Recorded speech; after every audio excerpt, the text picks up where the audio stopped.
கிறிஸ்துக்குள் பிரியமானவர்களே, அனைவருக்கும் ஆண்டவராகிய இயேசு கிறிஸ்துவின் நாமத்தினாலே இந்த ஓய்வு நாளின் காலை வணக்கத்தை அன்போடு கூட தெரிவித்துக் கொள்கிறேன். கடவுளுடைய மகா பெரிய கிருபையினாலே, அவருடைய வழிகாட்டுதலினாலே இந்த உலகத்திலே நாம் ஜீவனோடு கூட நாம் வாழ்ந்து வருகிறோம். இந்த நாளிலுமாய் கடவுள் நம்மை ஜீவனோடு வைத்ததற்காக கடவுளுக்கு நன்றி செலுத்தி அவரை ஆராதித்து தொழுது கொண்டு அவருடைய வார்த்தைகளை கேட்டு அவருடைய ஆசீர்வாதத்தை பெற்றுக்கொள்ள நாம் அனைவருமாய் நம்முடைய இல்லங்களிலே கூடி வந்திருக்கிறோம்.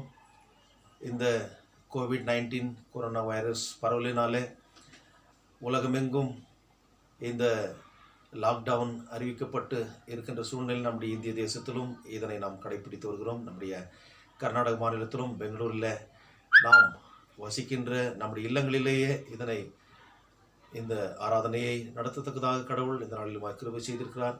நாம் எங்கிருந்து கடவுளை ஆராதித்தாலும் நம்மத்திலே அவர் பிரசன்னராய் இருக்கின்ற போது அங்கு ஒரு பெரிய ஆசீர்வாதத்தை நாம் உணர முடியும். நம்மத்திலே பரிசுத்த ஆவியானவர் இருக்கிறார். ஆகவே கடவுளை நாம் ஆராதித்து தொழுது கொண்டு அவருடைய நாம மகிமைக்கென்று வாழ இந்த ஆரம்ப ஜெபத்தில் நாம் ஒப்புக் கொடுப்போம். ஜெபிப்போம்.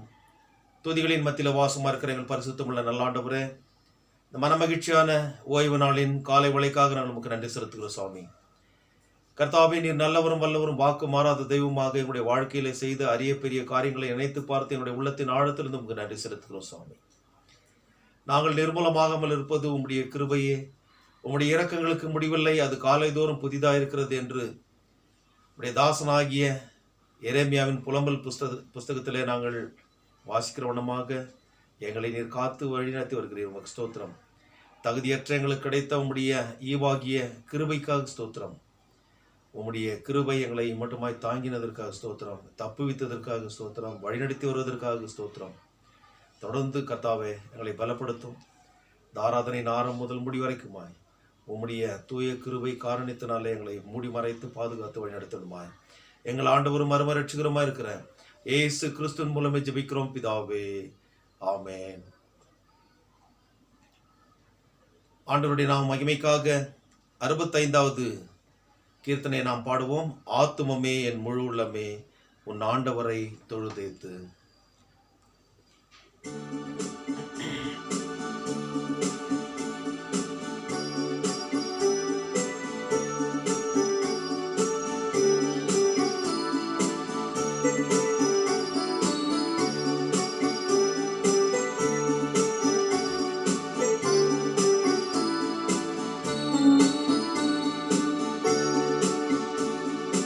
ஆத்துமமே என் முழு உள்ளமே உன் ஆண்டவரை தொழுதேத்து. என் நாளளவன்புவை தாதரித்த உன் ஆண்டவரை தொழுதேத்து. போற்றிடும் வானோர் பூதலத்துள்ளோர் சாற்றுதற்கரிய தன்மையுள்ள. போற்றிடும் வானோர் பூதலத்துள்ளோர் சாற்றுதற்கரிய தன்மையுள்ள. ஆத்துமமே என் முழமுள்ளமே உன் ஆண்டவரை தொழுதேத்து. என் நாளளவன்புவை தாதரித்த உன் ஆண்டவரை தொழுதேத்து.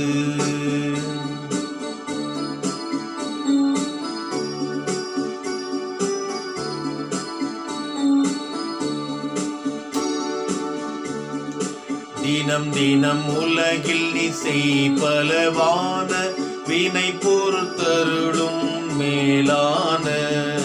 தினம் தினம் உலகில் நீ செய்பலவான வினை பொறுத்தருளும் மேலான. ஆத்துமமே என் முழு உள்ளமே உன் ஆண்டவரை தொழுதேத்து. என் நாளளவன்புவை தாதரித்த உன் ஆண்டவரை தொழுதேத்து.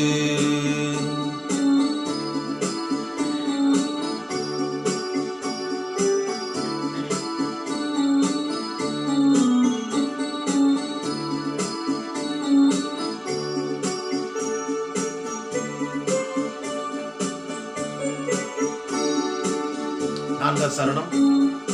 பாதை பிணி துன்பம் மாற்றிய நந்த போதரும் தயை செய்துயிர் தந்த வாதை பிணி துன்பம் மாற்றிய நந்த ஓதரும் தயை செய்துயிர் தந்த ஆத்துமமே என் முழு உள்ளமே உன்னாண்டவரை தொழுதேத்து இந்நாளவன்புவை ஆதரித்த உன்னாண்டவரை தொழுதேத்து.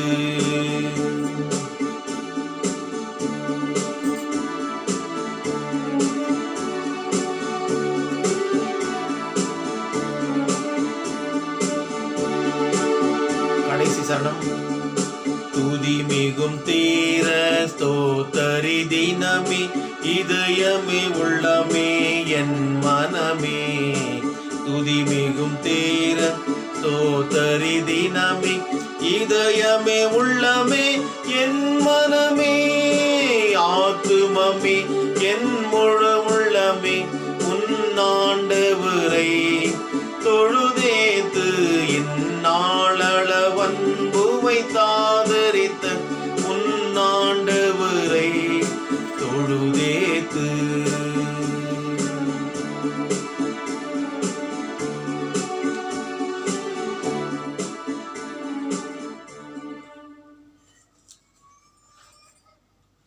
பிரதான தேவாராதனை முறைமை, the order of morning service without communion, பக்கம் 1.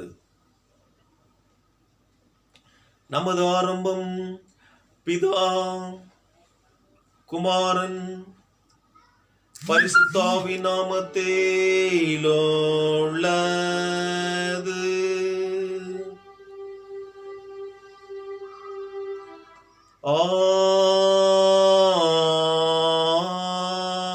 ஆமென். கர்த்தருக்குள் பிரியமானவர்களே, நமது பிதாவாகிய கடவுளிடம் கபடற்றிருந்தமுள்ளவர்களாய் அண்டி சேர்ந்து நமது பாவங்களை அவருக்கு அறிக்கையிட்டு அவைகளை மன்னிக்க நமது இரட்சகராகிய இயேசு கிறிஸ்துவின் நாமத்தில் அவரை கெஞ்சி கேட்போம். வாருங்கள். நமக்கு சகாயம் கர்த்தருடைய திருநாமத்திலுள்ளது. வானத்தையும் பூமியையும் உண்டாக்கினவர் அவரே. என் மீறுதல்களை கர்த்தருக்கு அறிக்கையிடுவேன் என்றேன். தேவரீர் என் பாவத்தின் தோஷத்தை மன்னித்தீர்.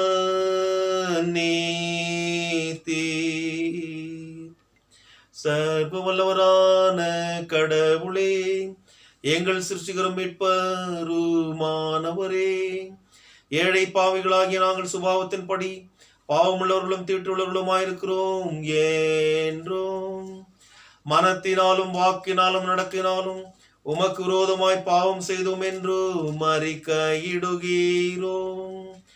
ஆதலால் எங்கள் ஆண்டவராகிய இயேசு கிறிஸ்துவின் நிமித்தம் நீர் காட்டின கிருபையை தேடி உம்முடைய அளவற்ற இரக்கத்தில் அடைக்கலம் புக வருகிறோம்.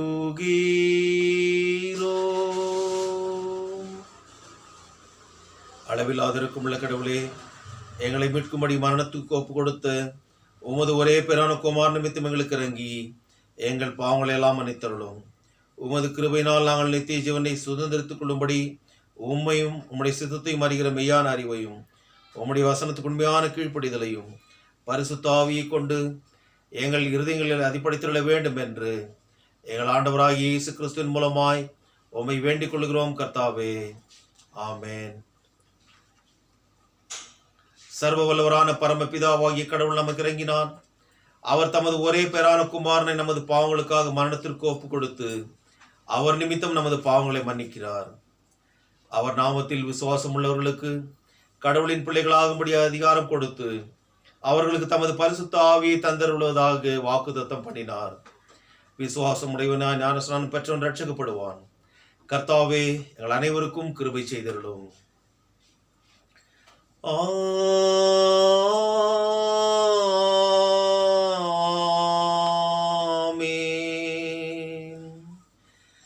திருத்துவ பண்டிகை பிந்தின 5ஆம் ஞாயிறு, த 5th Sunday after Trinity. இந்த நாளுக்கென்று குறிக்கப்பட்டிருக்கின்ற ஆரம்ப வாக்கியம் பக்கம் 99. ஏகோவா, நான் கூப்பிடுகிற சத்தத்தை கேளோம். நீரே எனக்கு சகாய, என் ரட்சிப்பின் கடவுளே. என்னை தள்ளிவிடாமலும் என்னை கைவிடாமலும் ஈரோம். ஏகோவா, என் வெளிச்சம், என் ரட்சிப்பு. யாருக்கு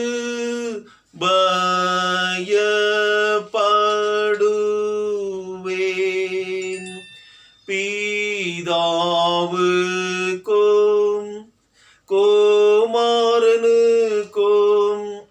பரிசுத்த ஆவிக்கும் மகிமையுண்டாவதாக,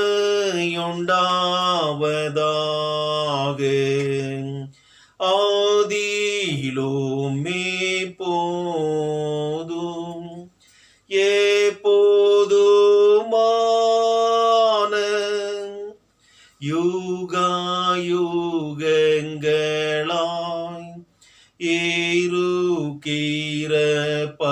இருக்கிறபடியே.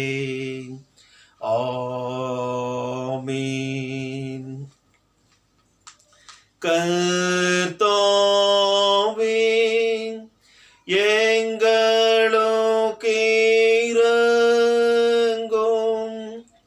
கிறிஸ்துவே, எங்களுக்கு இரங்கும். கர்த்தாவே, எங்களுக்கு இரங்கும். உன்னதத்தில் கடவுளுக்கு மகிமை,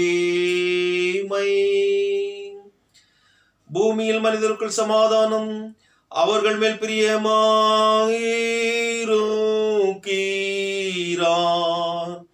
பரமராஜாவாகிய கர்த்தாவே, சர்வ வல்லமையுள்ள பிதாவாகிய கடவுளே,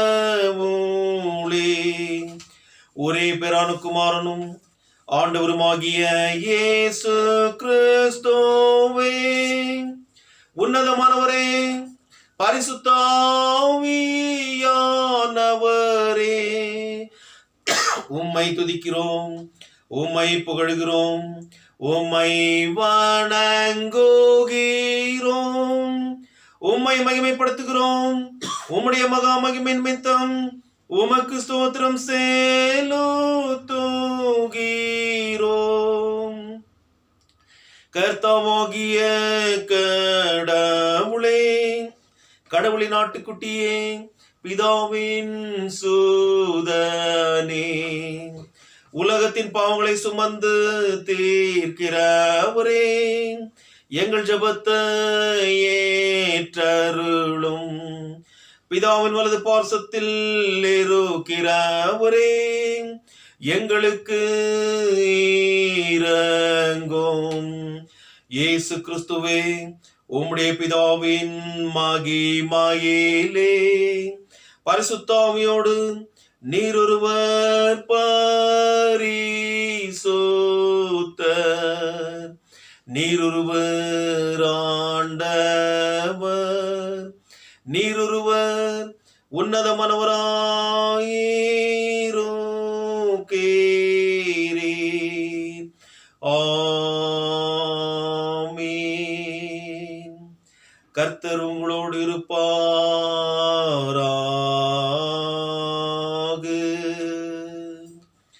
அவர் உமதாவியோடும் இருப்பாராக. பிரார்த்தனை செய்வோமாக.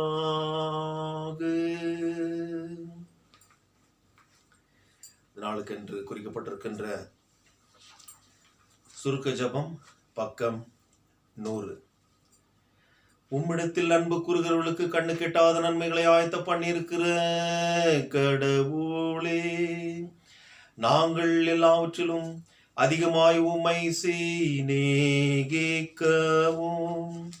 நாங்கள் விரும்புகிற எல்லாவற்றிற்கும் மேற்பட்ட உம்முடைய வாக்குத்தத்தங்களை பெற்று கொள்ளவும் உம்முடைய அன்பை எங்கள் இருதயத்தில் பொழிந்தருள வேண்டுமென்று உம்மோடும் பரிசுத்த ஆவியோடும் ஏக கடவுளாய் என்றென்றைக்கும் பீழைத்து ஆண்டு கொண்டிருக்கிற உமது குமாரனாகிய எங்கள் நாதர் இயேசு கிறிஸ்துவின் மூலமாய் உமை வேண்டிக் கொள்ளுகிறோம்.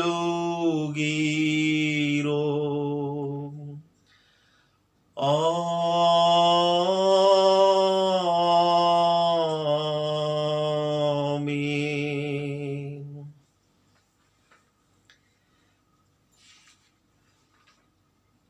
சபையார் அமர்ந்திருப்போம். திருத்துவ பண்டிகை பிந்தின 5ஆம் ஞாயிறு, the 5th Sunday after Trinity. இந்த நாளுக்கு என்று குறிக்கப்பட்டிருக்கின்ற திருமறை பகுதிகளை நாம் வாசிக்க கேட்போம். முதலாவதாக சங்கீதங்களின் புஸ்தகம் 65ஆம் சங்கீதம் 1 முதல் கடைசி வரை நாம் முறையாக வாசிப்போம். Psalm 65. Let us read it in a responsive manner. கடவுளே, சீயோனில் உமக்கு முன் மௌனமும் துதியும் இருக்கும், பொருத்தனை உமக்கு செலுத்தப்படும். அனைவரும் சேர்ந்து வாசிப்போம். ஜபத்தை கேட்கிறவரே, மனுமக்கள் யாவரும் உம்மிடம் வருவார்கள். அக்கிரம காரியங்கள் எனக்கு மேல் பெருகிவிட்டன. தேவரீரோ எங்கள் மீறுதல்களை மன்னிக்கிறீர். உமது பிரகாரங்களில் வாசமாயிருக்கும்படி நீர் தெரிந்தெடுத்து சேர்த்துக் கொள்ளுகிறவன் பாக்கியவான். உமது பரிசுத்த ஆலயமாகிய வீட்டின் நன்மையால் திருப்தியாவோம். எங்கள் ரட்சிப்பின் கடவுளே, பயங்கரமான செய்கைகளினாலே நீர் எங்களுக்கு நீதியாய் மறுமொழி அருள்வீர். பூமியின் கடையாந்திரங்களிலும் தூரமான சமுத்திரங்களிலும் உள்ள எல்லாருடைய நம்பிக்கைக்கும் ஆதாரம் நீரே. பராக்கிரமத்தை கச்சையாக கட்டிக்கொண்டு தமது பலத்தினால் அவர் பர்வதங்களை நிலையாக நிறுத்துகிறார். சமுத்திரங்களின் இரைச்சலையும் அவைகள் அலைகளின் இரைச்சலையும் ஜாதிகளின் அமளியையும் அமர்த்துகிறீர். கடையாந்திரங்களில் குடியிருக்கிறவர்களும் ரெஸ்பான்சிவ் ரீடிங். உமது அடையாளங்களின் நிமித்தம் பயப்படுகிறார்கள். உதய திசையும் அஸ்தமன திசையும் களிக்கூற செய்கிறீர். தேவரீர் பூமியை விசாரித்து அதற்கு நீர் பாய்ச்சுகிறீர், அதை மிகவும் செழிப்பாக்குகிறீர். கடவுளின் நதி தண்ணீர் நிறைந்துள்ளது. இப்படியாக நீர் பூமியை திருத்தி அவர்களுக்கு தானியம் விளைய செய்கிறீர். படைசால்களை தண்ணீரால் நிரப்புகிறீர். உழுத மண் அமுங்க செய்கிறீர். அதை மழையால் கரைய செய்கிறீர். அதன் பயிரை ஆசீர்வதிக்கிறீர். வருஷத்தை உமது நன்மையால் முடிசூட்டுகிறீர். உமது பாதைகளில் செழுமை பொழியும். வனாந்திர வெளிகளில் பொழியும் மேடுகள் களிப்பை அணிந்து பூரிக்கும். அனைவருமா சேர்ந்து நாம் வாசிப்போம் சத்தமாக. மேய்ச்சல் உள்ள வெளிகளை ஆடுகள் ஆடை போல் மறைக்கும். பள்ளத்தாக்குகளை தானியம் மூடும். எங்கும் ஆரவாரம், எங்கும் பாடல் என்பதே. அப்படி இன்றைக்காக குறிக்கப்பட்டிருக்கின்ற பழைய ஏற்பாட்டு பகுதியை நாம் வாசிக்க கேட்போம். பழைய ஏற்பாட்டு பகுதி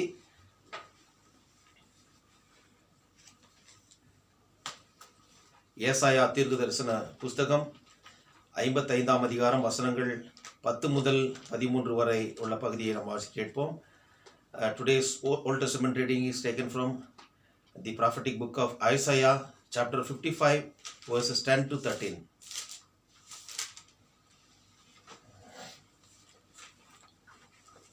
The Gospel according to chapter Isaiah chapter 15, verses 10 to 13. My word is like the snow and the rain that comes from the sky to water and the earth. that makes the crops grow and provide seeds for sowing and food to eat. So also it will be the word that I speak. It will not fail that what I plan for it. It will do everything I send it to do. You will leave Babylon with joy. You will lead out of the city and peace. The mountain and hills will burst into singings, and the trees will shout out for joy. Cypress trees will grow where now the cypress trees will grow where now the barriers. Myrtle trees will come in the place of thorns. This will be a sign that will be lost forever, a reminder for what I, the Lord, have done. Here ends the gospel reading.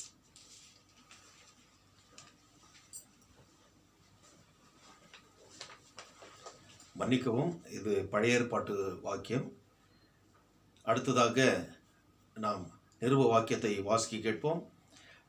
இன்றைக்காக குறிக்கப்பட்டிருக்கிற நிருப வாக்கியம் அப்போஸ்தலனாகிய பவுல் ரோமருக்கு எழுதின நிருபம் 8ஆம் அதிகாரம் வசனங்கள் 12 முதல் 17 வரை உள்ள பகுதியை வாசிக்க கேட்போம். Today's epistle reading is taken from the epistle of St. Paul to Romans chapter 8 verses 12 to 17.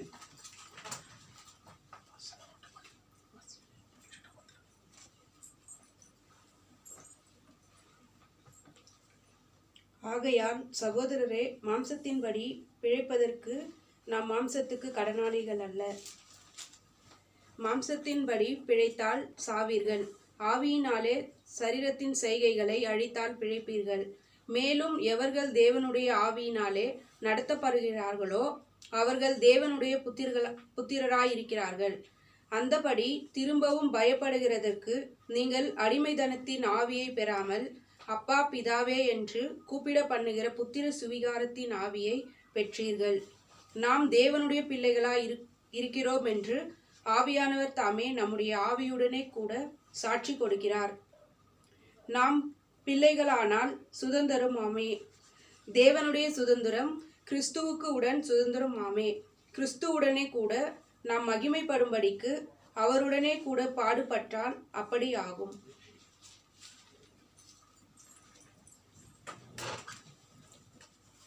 நிருப வாக்கியம் வாசிக்கப்பட்டு முடிந்தது. அல்லேலூயா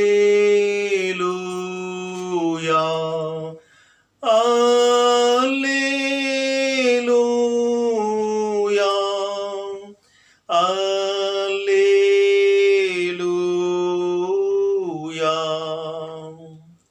அப்படி இன்றைக்கு குறிக்கப்பட்டிருக்கின்ற சுவிசேஷ வாக்கியம் பரிசுத்த மத்தேயு எழுதின சுவிசேஷம் 13ஆம் அதிகாரம் வசனங்கள் 1 முதல் 9 வரை, அதனைத் தொடர்ந்து 18 முதல் 23 வரை. ஆண்டவரே, உமக்கு மகிமையுண்டாவதாக.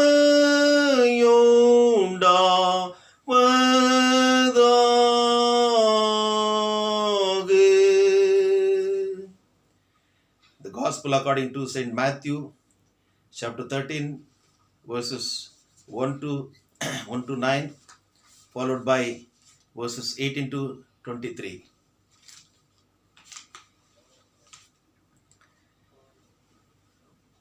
இயேசு அன்றைய தினமே வீட்டிலிருந்து புறப்பட்டு போய் கடலோரத்திலே உட்கார்ந்தார். திரளான ஜனங்கள் அவரிடத்தில் கூடி வந்தபடியால் அவர் படவில் ஏறி உட்கார்ந்தார். ஜனங்கள் எல்லாரும் கரையிலே நின்றார்கள். அவர் அநேக விசேஷங்களை உவமைகளாக அவர்களுக்கு சொன்னார். கேளுங்கள், விதைக்கிறவன் ஒருவன் விதைக்க புறப்பட்டான்.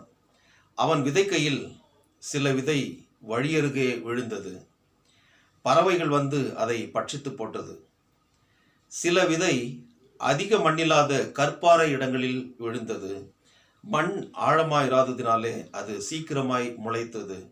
வெயில் ஏறின போதோ தீந்து போய் வேறில்லாமையால் உலர்ந்து போயிற்று. சில விதை முள்ளுள்ள இடங்களில் விழுந்தது. முள் வளர்ந்து அதை நெருக்கி போட்டது. சில விதையோ நல்ல நிலத்தில் விழுந்து சிலது 100ஆகவும் சிலது 60ஆகவும் சிலது 30ஆகவும் பலன் தந்தது. கேட்கிறதற்கு காதுள்ளவன் கேட்க கடவன் என்றார். 18 23 வரை. ஆகையால் விதைக்கிறவனை பற்றிய உவமையை கேளுங்கள். ஒருவன் ராஜ்யத்தின் வசனத்தை கேட்டும் உணராதிருக்கும் போது பொல்லாங்கன் வந்து அவன் இருதயத்தில் விதைக்கப்பட்டதை பறித்து கொள்ளுகிறான். அவனே வழியருகே விதைக்கப்பட்டவன். கற்பாறை இடங்களில் விதைக்கப்பட்டவன் வசனத்தை கேட்டு உடனே அதை சந்தோஷத்தோடே ஏற்றுக்கொள்கிறான். ஆகிலும் தனக்குள்ளே வேறில்லாதவனாய் கொஞ்ச காலம் மாத்திரம் நிலைத்திருப்பான். வசனத்தின் நிமித்தம் உபத்திரமும் துன்பமும் உண்டானவுடனே இடரல் அடைவான். முள்ளுள்ள இடங்களில் விதைக்கப்பட்டவன் வசனத்தை கேட்கிறவனாயிருந்தும் உலக கவலையும் ஐஸ்வர்யத்தின் மயக்கமும் வசனத்தை நெருக்கி போடுகிறதுனால் அவனும் பலனற்று போவான். நல்ல நிலத்தில் விதைக்கப்பட்டவனோ வசனத்தை கேட்கிறவனும் உணர்கிறவனுமாயிருந்து 100ஆகவும் 60ஆகவும் 30ஆகவும் பலன் தருவான் என்றார் என்பதே சுவிசேஷ வாக்கியம் வாசிக்கப்பட்டு முடிந்தது. கிறிஸ்துவே உமக்கு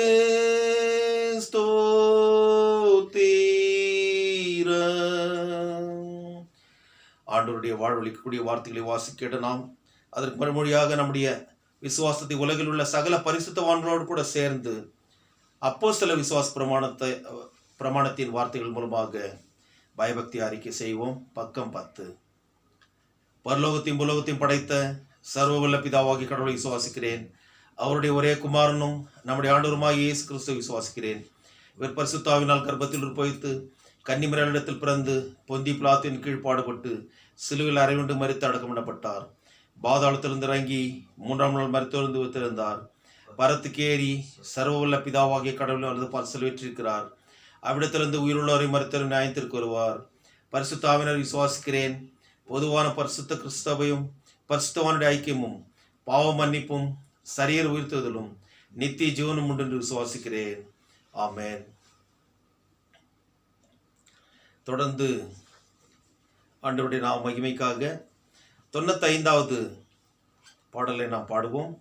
வேத புத்தகமே வேத புத்தகமே விலை பெற்ற செல்வம் நீயே.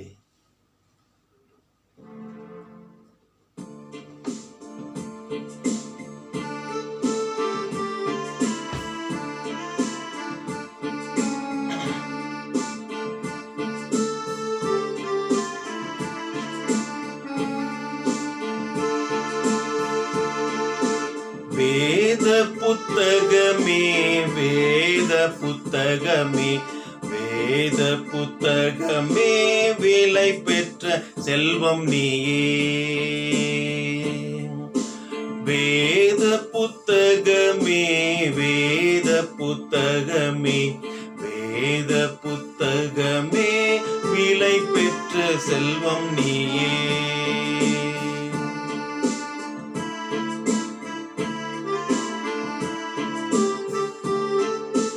பேதைகளின் ஞானமே பெரிய திரவியமே பேதைகளின் ஞானமே பெரிய திரவியமே பாதைக்கு நல் தீபமே பாக்கிய விரும்பும் தேனே. வேத புத்தகமே வேத புத்தகமே வேத புத்தகமே விலை பெற்ற செல்வம் நீயே.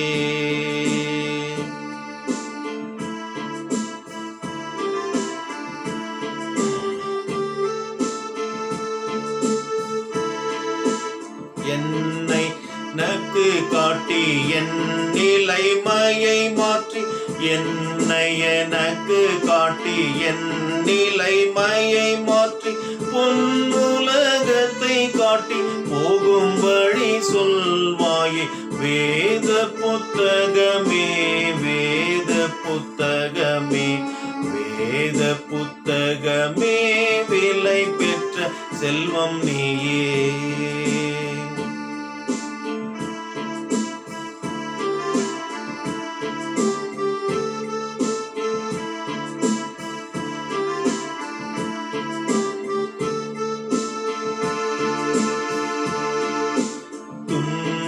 காலம் மாறுதல் உன்னால் வரும் நிசமே துன்ப காலம் மாறுதல் உன்னால் வரும் நிசமே. இன்பமாகும் சாவென்றால் என்றும் நம்பின பேர்க்கே. வேத புத்தகமே வேத புத்தகமே வேத புத்தகமே விலை பெற்ற செல்வம் நீயே.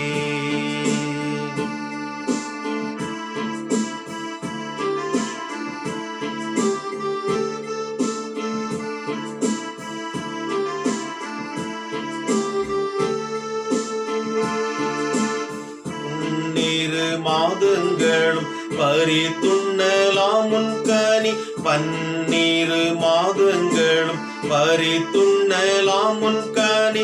உன்னை தியானிப்பவர் உயர்கதி சேர்ந்திடுவார். வேத புத்தகமே வேத புத்தகமே வேத புத்தகமே விலை பெற்ற செல்வம் நீயே. வேத புத்தகமே வேத புத்தகமே வேத புத்தகமே விலை பெற்ற செல்வம் நீயே.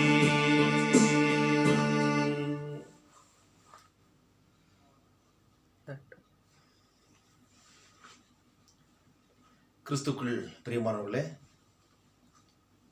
நம்முடைய பிதாவாகிய கடவுளிடமிருந்தும் ஆண்டவராகிய இயேசு கிறிஸ்துவிடமிருந்தும் நம் அனைவருக்கும் கிருபையும் சமாதானம் உண்டாவதாக. ஆமென். திருத்துவ பண்டிகை பிந்தின 5ஆம் ஞாயிறு இந்த நாளுக்கென்று தியானிக்க தெரிந்து கொள்ளப்பட்ட வேத பகுதி அது பரிசுத்த மத்தேயு எழுதின சுவிசேஷம் 13ஆம் அதிகாரம் வசனங்கள் 1 முதல் 9 வரை, அதைத் தொடர்ந்து 18 முதல் 23 வரை நாம் ஏற்கனவே வாசித்து கேட்டிருக்கிறோம். ஆகவே ஆண்டவரை நோக்கி நாம் வேண்டுதல் செய்து தியானத்திற்குள்ளாக நாம் கடந்து செல்வோம். என் கண்மலையும் என் மீட்பருமாகிய கர்த்தாவே, என்னுடைய வாயின் வார்த்தைகளும் என்னுடைய இருதயத்தின் தியானமும் உம்முடைய சமூகத்தில் எப்பொழுதும் பிரீதியாயிருந்து அது எங்களுக்கு ஆசீர்வாதம் உள்ளதாகவும், கர்த்தாவே உடைய வாழ்க்கையிலே எங்களை நிலைவரப்படுத்துகிறதாகவும், உமக்கேற்ற சாட்சிகளாக ஆண்டவரே இந்த உலகத்தில் நாங்கள் வாழ எங்களை ஆண்டவரே அது புடமிட்டு ஆண்டவரே எங்களை நல்வழிப்படுத்துகின்ற ஆண்டவரே ஆசீர்வாதமானதாக விளங்குவோம் கிருபை செய்தவர்களும். உடைய வார்த்தை எப்பொழுதும் நிலைநிற்கக்கூடியது, அதற்கு அழிவே இல்லை. இந்த வார்த்தையின் மூலமாக எங்களோடு பேசி எங்களை பலப்படுத்தி மகேற்ற சாட்சிகளாக இந்த உள்ளத்தில் வாழ கிருபை செய்தவர்களும் மீட்பர் இயேசுவின் மூலம் ஜெபிக்கிறோம் பிதாவே. ஆமென். கிறிஸ்துக்குள் பிரியமானவர்களே, இந்த நாளின் தியான பகுதிக்கு ஒரு தலைப்பை கொடுக்க வேண்டும் என்றால், கடவுளுடைய வார்த்தையை நாம் கேட்டு பெற்றுக்கொள்ள வேண்டும். அதாவது கேட்டு என்று பெறுகின்ற போது சொல்லுகின்ற போது அதனை வாங்கி அல்ல, உட்கிரகித்துக் கொள்வது. சொல்லப்படுகின்ற போது அதனை நாம் ஏற்றுக்கொள்ளுகின்ற அந்த ஒரு காரியம். Hear and receive the word of God என்ற தலைப்பிலே இந்த நாளின் தியானத்தை நாம் பார்ப்போம். கடவுள் இல்லை, கடவுள் இல்லை, கடவுள் இல்லவே இல்லை. கடவுளை கற்பித்தவன் முட்டாள், கடவுளை பரப்பியவன் அயோக்கியன், கடவுளை வணங்குகிறவன் காட்டு மிராண்டி. என்ன இப்படி ஐயர் சொல்றாருன்னு ஒருவேளை யோசிக்கலாம். இதை நான் சொல்லவில்லை. தந்தை பெரியார் அவர்கள் 24/5/1967 அவர் ஒரு கூட்டத்தில் சொல்லுகின்ற போது பேசின ஒரு வார்த்தை. கடவுள் இல்லை என்று சொல்லி கடவுளை கற்பித்தவன், கடவுளை பரப்பியவன், கடவுளை வணங்குகிறவன் இப்பேற்பட்டவன் என்று சொல்லி அவர் ஏன் சொன்னார் என்றால், பக்திமான்களை கொச்சைப்படுத்த அல்ல, ஆனால் அதனை ஒரு வியாபாரமாக மாற்றி உயர்ந்தவன் தாழ்ந்தவன் என்று சொல்லி மக்களை விலங்குகளை விட மோசமான நிலைமையில சித்தரித்த, அன்றைக்கு நடப்பித்த மக்களுடைய அந்த பக்தி வேஷத்தை கலைக்கத்தக்கதாகத்தான் இவர் இந்த ஒரு சமுதாய சீர்திருத்தத்தை ஏற்படுத்த வேண்டும் என்பதற்காக இந்த வார்த்தைகளை சொன்னார். அவர் ஒரு பெரிய சமூக சீர்திருத்த சிற்பி, பகுத்தறிவு பகலவன். அது மாத்திரமல்ல, சீர்திருத்த செம்மல் டாக்டர் மார்ட்டின் லூத்தர் சாஸ்திரியாருடைய பாதையை அவர் தெரிந்தெடுத்து கொண்டு அந்த பாதையிலேயே தன்னுடைய பயணத்தை அவர் தொடர்ந்து சமுதாயத்தில் ஒரு பெரிய சீர்திருத்தத்தை ஏற்படுத்தினார். மார்ட்டின் லூத்தர் சாஸ்திரியார் அவர்கள் திருச்சபையிலே சீர்திருத்தத்தை ஏற்படுத்தினார்.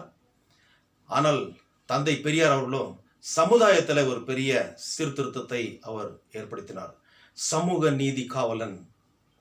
ஆகவே அவருக்கு ஒரு அதாவது முன்னோடியாக இருந்தது மார்ட்டின் லூத்தர் சாஸ்திரியார். அவருடைய சிந்தனைகளும் அவருடைய கோட்பாடுகளும் அவருடைய வழிமுறைகளும் இதனை நீங்கள் இன்டர்நெட்டில் வேண்டுமானால் நீங்கள் பார்த்து கொள்ளலாம். பெரியாரினுடைய நோக்கம் மத அடிப்படைவாதம் ஒழிய வேண்டும், உயர்ந்தவர் தாழ்ந்தவர் என்ற பாகுபாடு இன்றி மனிதனாக வாழ வேண்டும். அது மாத்திரமல்ல, சாதி என்னும் அரக்கனிடமிருந்து மனுஷர்களை மீட்க வேண்டும்.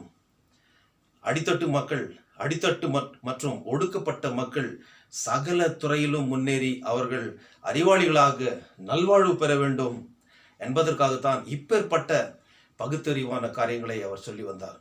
ஆனால் கிறிஸ்துவுக்குள் பிரியமானவர்களே, நம்முடைய விசுவாசமோ, நம்முடைய அடிப்படை விசுவாசமே கடவுள் தான். ஏனென்றால் வேதத்தில் ஆரம்பத்தில் நாம் பார்க்கின்ற போது ஆதியிலே கடவுள் வானத்தையும் பூமியையும் படைத்தார் என்று சொல்லி நாம் பார்க்கிறோம்.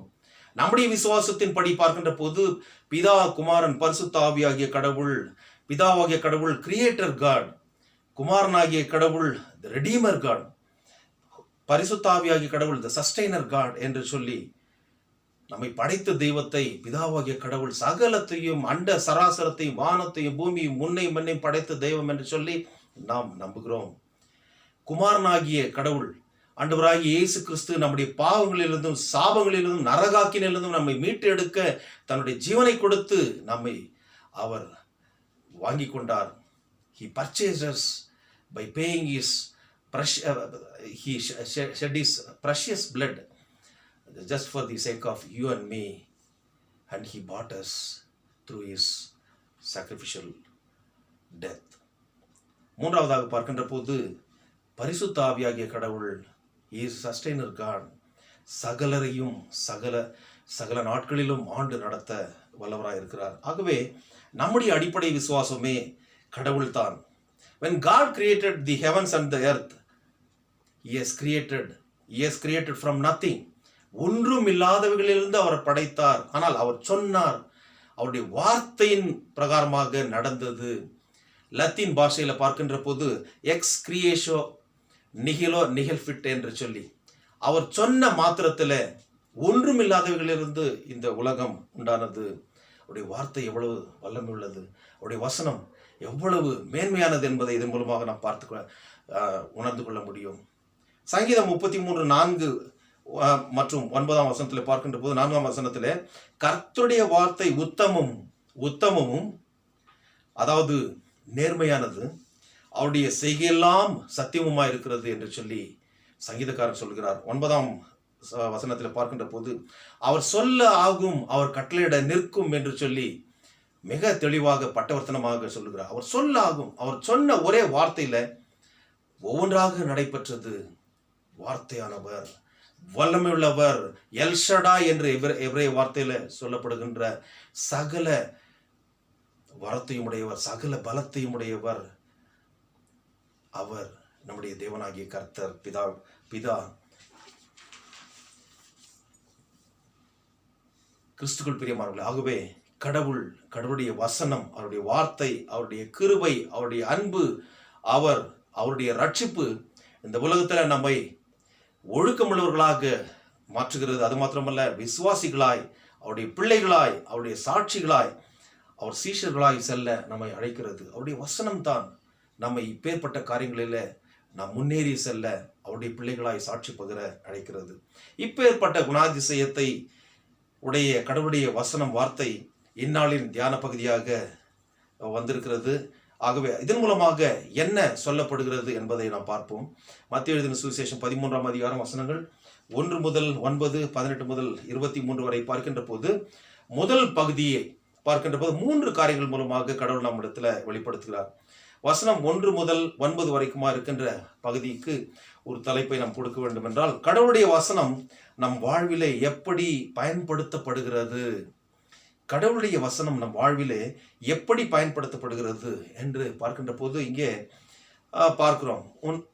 3ஆம் வசனத்திலே இயேசு அநேக விசேஷங்களை கூடி வந்த மக்களிடம் உவமை மூலம் பேசினார்.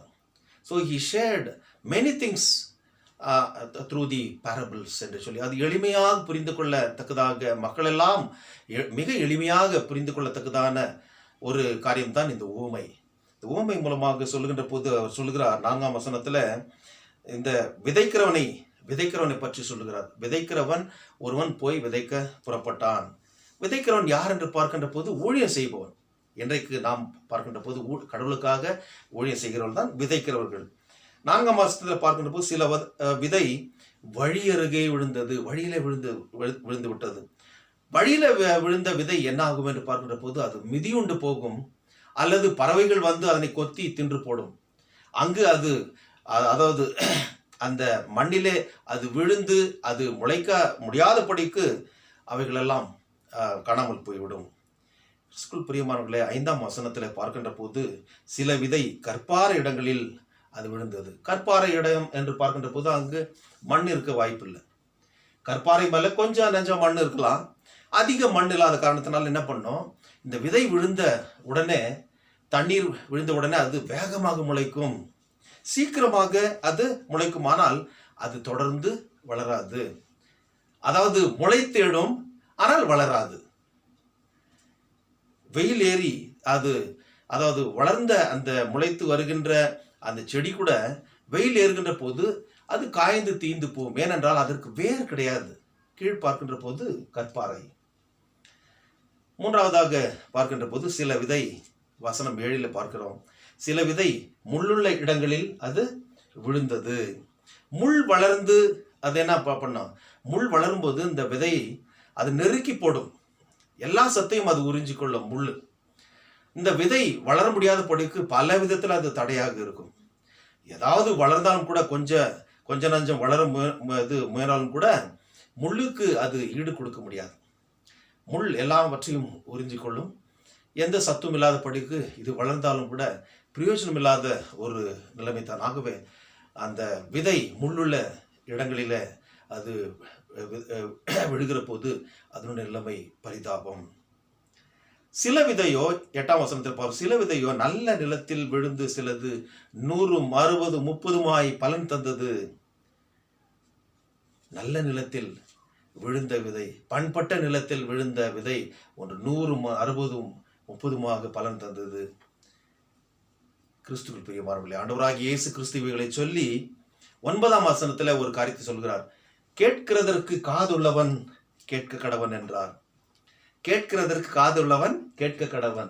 நான் சொல்றது சொல்லிட்டேன்ப்பா, எல்லாருக்கும் காது இருக்குது, ஆனா நீங்க கேட்குறீங்களோ கேட்கலையோன்றது அது உங்களை பொறுத்தது.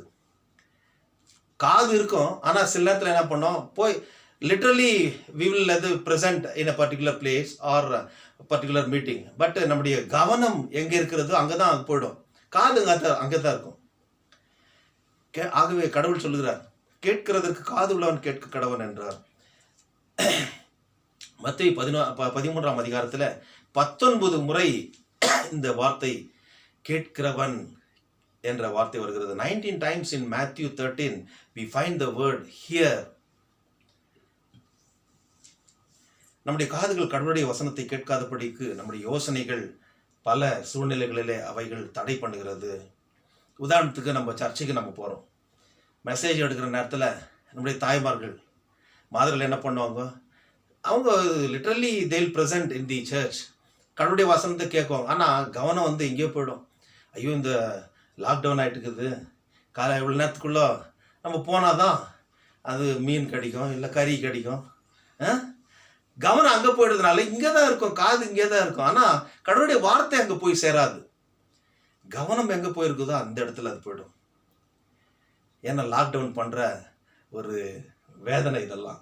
ஆனால் கிறிஸ்துக்குள் பிரியமானவர்களே, கடவுளுடைய வார்த்தையை நாம் கேட்கின்ற போது மனுஷன் அப்பத்தினால் மாத்திரமல்ல தேவனுடைய வாயிலிருந்து பிறக்கின்ற ஒவ்வொரு வார்த்தையினாலும் பிழைப்பான் என்று சொல்லுகின்ற அந்த வார்த்தை நம்முடைய வாழ்க்கையிலே அது நிறைவேறும். கேட்கிறதுக்கு காது உள்ளவன் என்று சொல்லுகின்ற போது இன்னொரு உதாரணத்தை நேரத்தை சொல்ல விரும்புகிறேன். ஒரு திருச்சபையில்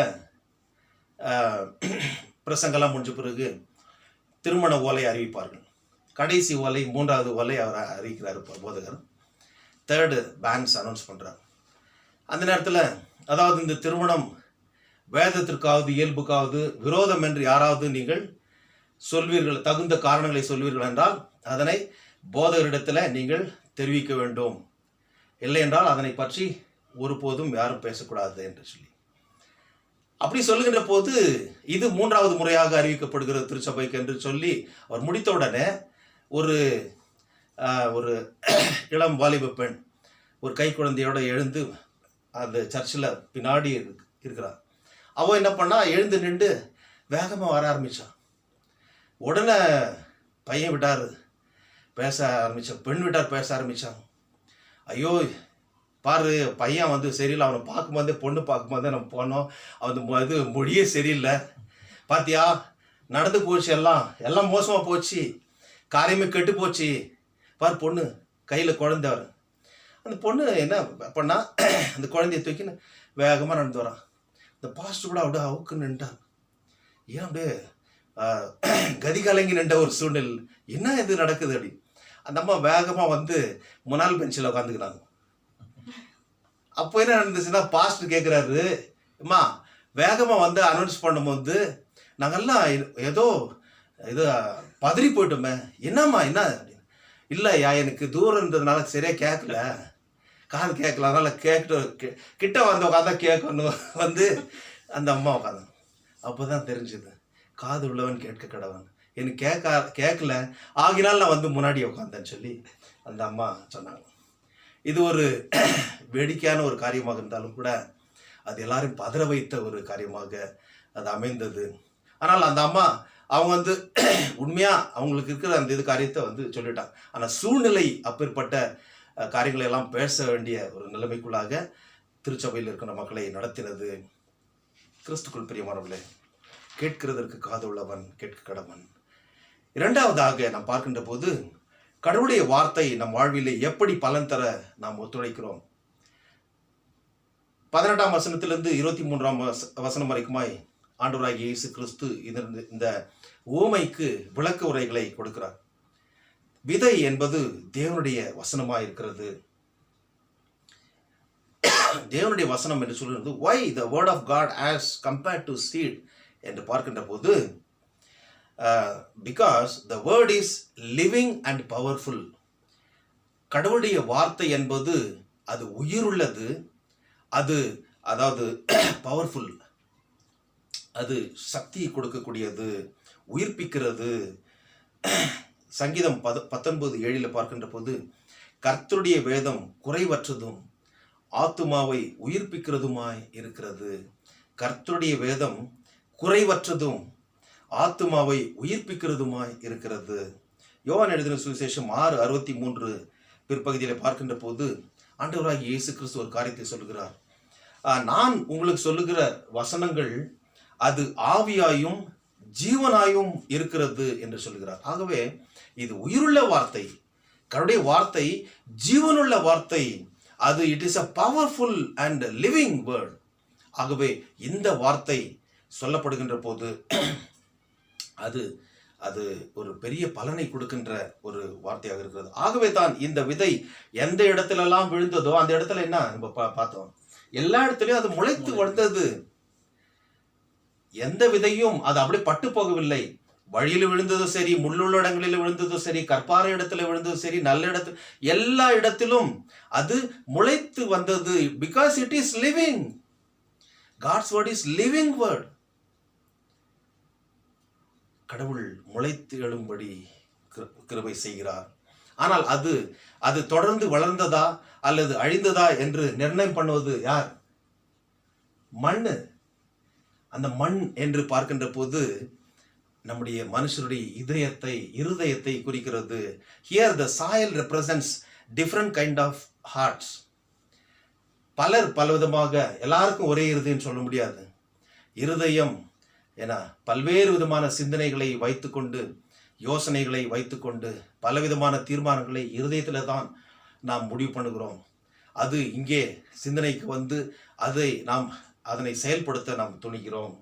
கிறிஸ்துக்குள் பிரியமானவர்களே, ஸோ இந்த மண் எப்படியாக செயல்படுகிறது என்று பார்க்கின்ற போது, வழியருகே 19ஆம் வசனத்தில் அந்த விளக்கத்தை மிக அழகாக ஆண்டவர் சொல்கிறார். வழி அருகே விதைக்கப்பட்டவர்கள் த ஹார்ட் சாயில், அது கெட்டியான ஒரு மண்.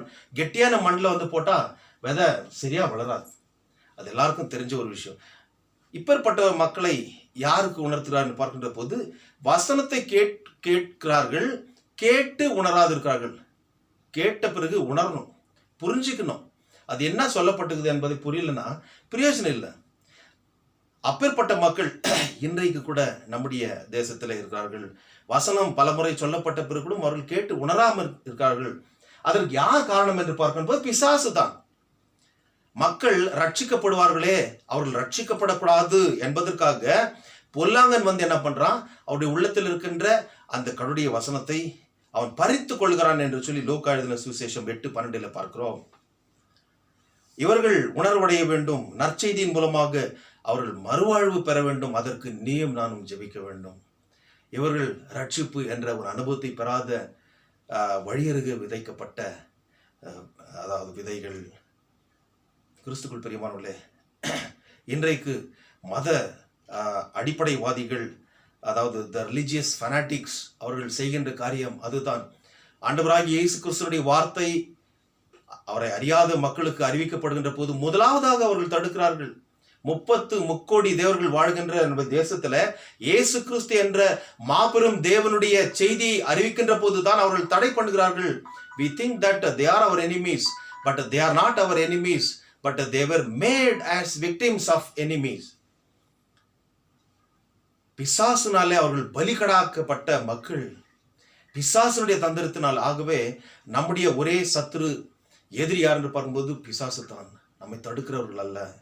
இவர்கள் கடவுளுடைய வார்த்தையை ஏற்றுக்கொண்டு அவருடைய பிள்ளைகளாய் அவர்கள் பலன் கொடுக்க வேண்டும். அடுத்ததாக 20:21 பார்க்கின்ற போது கற்பாறையின் மேல் விதைக்கப்பட்டவர்கள், இது த ஷாலோ சாயில். வசனத்தை கேட்கிறார்கள், உடனே அதனை சந்தோஷத்தோடு ஏற்றுக்கொள்கிறார்கள். ஆனால் அதிலே தன்னிலே தானே வேறு இல்லாதபடினாலே என்ன ஆகுது, வசனத்தின் நிமித்தமும் உபத்திரத்தின் நிமித்தமும் பிரச்சனைகள் வருகின்ற போது என்ன பண்றாங்க, they will backslide from their commitment, from their faith. அவர்கள் இடரல் அடைகிறார்கள். they are highly emotional. உணர்ச்சி வசப்பட்டு சோதனை வருகின்ற போது, ஐயோ கடவுள் என்ன கைவிட்டாரு, கடவுள் கண்டு இல்லையா, மூக்கு இல்லையா, வாய் இல்லையா, அப்படி என்ன பண்ணும், கடவுளை தூஷிக்க ஆரம்பிச்சிருவாங்க. பலன் கொடுக்க முன் வராதவர்கள், ஏனென்றால் அவர்கள் வந்து they are highly emotional. வசனத்தை கேட்கிறார்கள், அதனை கிரகித்துக் கொள்ள வேறொன்ற முடியாதபடிக்கு அவர்கள் வாழ்ந்து கொண்டிருக்கிறார்கள். they will backslide from their commitments, their faith.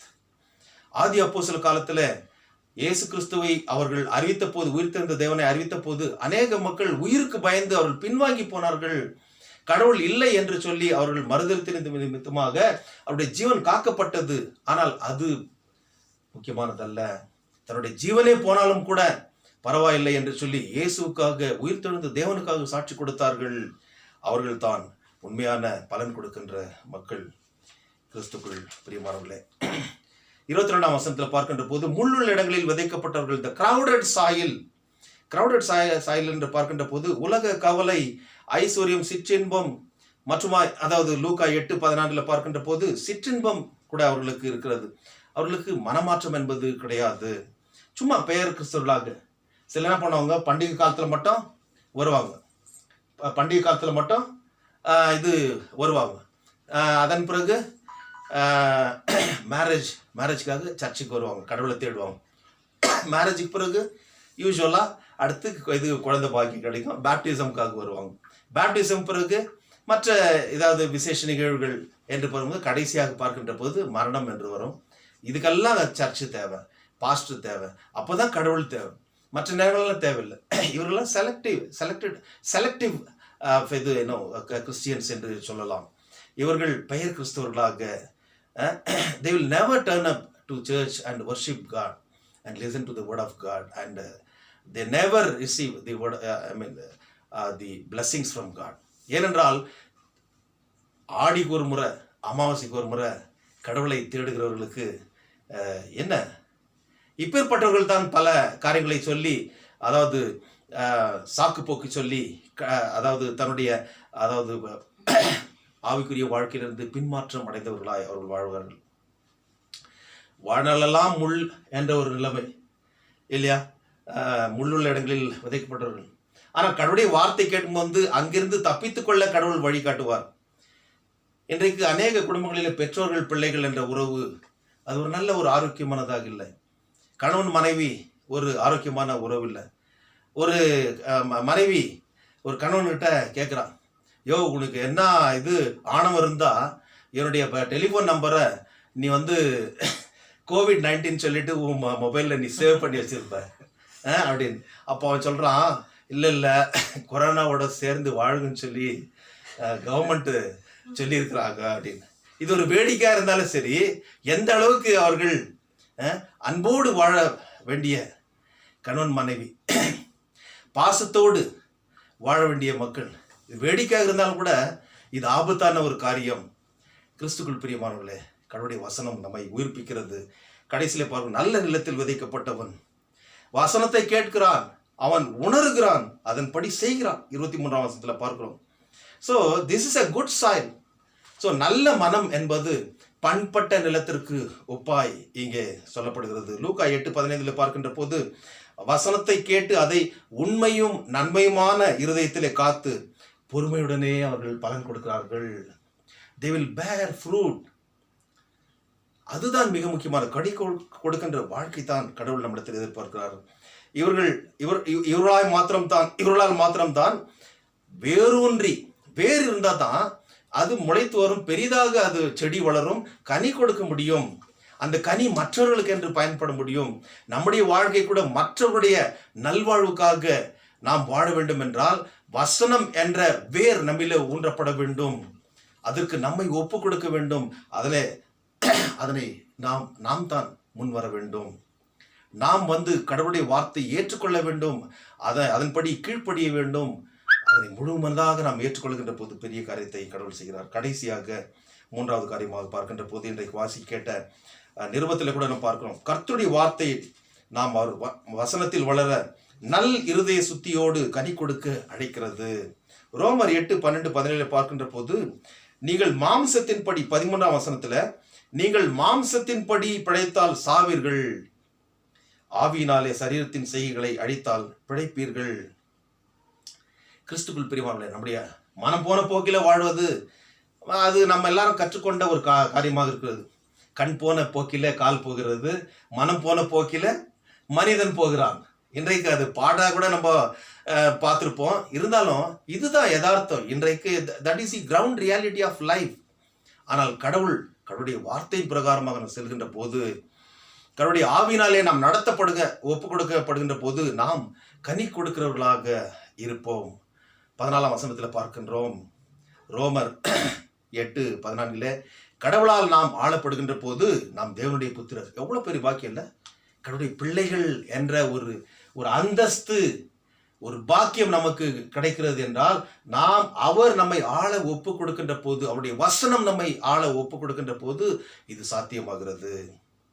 இன்றைக்கு வாசி கேட்ட பழைய ஏற்பாடு ஏசாயா 55:10-13 வரைக்குமாய் பார்க்கின்ற போது, நம்முடைய இருதயத்தில் கடவுள் வாசம் பண்ணுகின்ற போது அவர் வசனம் நம்முடைய வாழ்வை அவர் சித்தப்படி கனி கொடுக்க ஏதுவாக மாற்றும். அவர் சொல்லுகிறார், அதாவது உறைந்த மழையும் இல்லைங்களா, அந்த வசனம் 16ஆம் வசனத்தில் 55:11 பார்க்கின்ற போது மாரியும் உறைந்த மழையும் என்று பார்க்கிறோம். மாரி என்று பார்க்கின்றது மழை, உறைந்த மழை என்று பார்க்கிறது ஸ்னோ, அந்த பனி. இவைகளெல்லாம் கடவுள் சொல்லுகின்ற பிரகாரமாக செய்து அது பலனை கொடுக்கிறது பூமியில் உள்ள மக்களுக்கு. அதே போலதான் என்னுடைய வார்த்தையும் அப்படியே இருக்கும். அந்த வசனத்தை படிக்கின்ற போது பாருங்கள், ஏசாயா 55:11 வசனத்துல பார்க்கின்ற போது, அப்படியே என் வாயிலிருந்து புறப்படும் வசனமும் இருக்கும், அது வெறுமையா என்னிடத்திற்கு திரும்பாமல் அது நான் விரும்புகிறதை செய்து நான் அதை அனுப்பின காரியமாக வாய்க்கும். அவர் சொல்லுகின்ற காரியம் கண்டிப்பாக நடக்கும். அவர் என்ன நினைக்கிறாரோ அவருடைய வாயிலிருந்து புறப்படுகின்ற வார்த்தை அது கிரியை செய்தே வரும். ஆகவே அது கிரியை செய்ய வாய்ப்பை ஏற்படுத்திக் கொள்வது நீயும் நானும் தான். அது என்னிடத்தில் தான் இருக்கிறது. நாம் வேண்டாம் என்று சொன்னால் அதனை வலுக்கட்டாயமாக வற்புறுத்தி அதை திணைக்க அல்ல கடவுள். ஆகவே தான் நம்முடைய இதய கதவை தட்டுகிறார். இதோ வாசற்படியில் நின்று கதவை தட்டுகிறேன் என்று சொல்லி. ஆகவே அதனை ஏற்றுக்கொள்கின்ற போது அந்த வசனம் நம்மிலே வேரூன்ற ஆரம்பிக்கிறது. நாம் கனி கொடுக்க ஆரம்பிக்கிறோம். கடவுளுக்கு ஏற்ற சாட்சியாக நாம் வாழ ஆரம்பிக்கிறோம். ஆகவே நீயும் நானும் தீர்மானிக்க வேண்டிய இந்த ஒரு காரியம், இன்று நம்முடைய வாழ்க்கை எப்படிப்பட்டதாக இருக்கிறது? How God's word is ruling our life. ஏசாமின்னா ஊறுகாயா? நோ, அவர் சும்மா தொட்டுக்கிறதுக்கு ஊறுகாய் கிடையாது. Is a delicious food. ஒவ்வொரு நாளும் இந்த வேத வசனத்தை நாம் படித்து அதனை நாம் அதில் ஊன்ற கட்டப்பட்டவர்களாக, வேதத்தை வாசிக்கிறவர்களாக மாத்திரமல்ல, அதனை நேசிக்கிறவர்களாகவும், வேதத்தின் அனுபவம் நம்முடைய வாழ்க்கையிலே அதிகமாய் வளர்கின்ற போது நாம் உண்மையிலே பெரிய அளவில் நாம் கனி தர முடியும். அவருக்கேற்ற உத்தம சாட்சிகளாக உண்மையாய் நேர்மையாய் இந்த உலகத்தில் வாழ முடியும். ஆகவே கிறிஸ்துவுக்குள் பிரியமானவர்களே, நாம் பிறந்தது ஒரு சம்பவமாக இருந்தாலும் கூட நம்முடைய முடிவு ஒரு சரித்திரமாக இருக்க வேண்டும். கடவுளுக்கு ஏற்ற ஒரு சாட்சியாக இந்த உலகத்தில் நாம் வாழ்ந்து நம்முடைய ஓட்டத்தை ஓடி முடிக்கின்ற போது நித்திய காலமாக அவரோடு கூட வாழ்கின்ற ஒரு பெரிய பாக்கியத்தை நாம் பெறுகிறோம். ஆகவே இந்த உலகத்தில் வாழ்கின்ற போது ஆண்டவருக்கென்று நாம் கனி கொடுத்து இந்த உலகத்தில் சாட்சியாக வாழ பரிசுத்த ஆவியானவர் தாமே நம்மை பலப்படுத்தி ஆசீர்வதித்து காப்பாராக. ஆமென். லாபத்துக்கு மேலான தெய்வீக சமாதானம் நம்முடைய இருதயங்களையும் சிந்தனைகளையும் கிறிஸ்து இயேசுக்குள்ளாக நம்மை பலப்படுத்தி காப்பாராக. ஆமென்.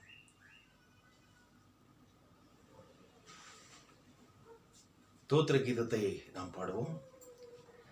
கடவுளே சுத்த இருதயத்தை என்னிலே சீரோஸ்தியோ, நிலைவரமான ஆவியன் உள்ளத்திலே புதுப்பியோ, உமது சமூகத்தினின்று என்னை தள்ளி விடாதீரோ, உமது பரிசுத்தாவியை என்னிடத்திலிருந்து எடுத்துக்கொள்ளாதீரோ, உமது இரட்சணிய சந்தோஷத்தை தீரோம்பவும் எனக்கு தாரும், உற்சாகமான ஆவி என்னை தாங்கும்படி செய்யோ. ஆண்டவரை நோக்கி நாம் வேண்டுதல் செய்வோம். சர்வத்துக்கும் அல்ல நித்திய கடவுளே, மனுபுத்திரர் அனைவராலும் மஞ்சப்படத்தக்கவரே, நீர் யாதொரு புண்ணியமும் பாத்திரம் இல்லாத எங்களுக்கு தந்தளின கணக்கற்ற ஆத்தும சரீர நன்மைகளுக்காக உமக்கு தாழ்மையாய் மனமார்ந்த நன்றி செலுத்துகிறோம். உடைய இரட்சணிய வசனத்தையும் உம்முடைய வீட்டின் பரிசுத்த நியமங்களையும் எங்களுக்கு என்று சுத்தமாய் காப்பாற்றி வந்ததற்காக உம்மை விசேஷமாய் ஸ்தோத்திரிக்கிறோம்.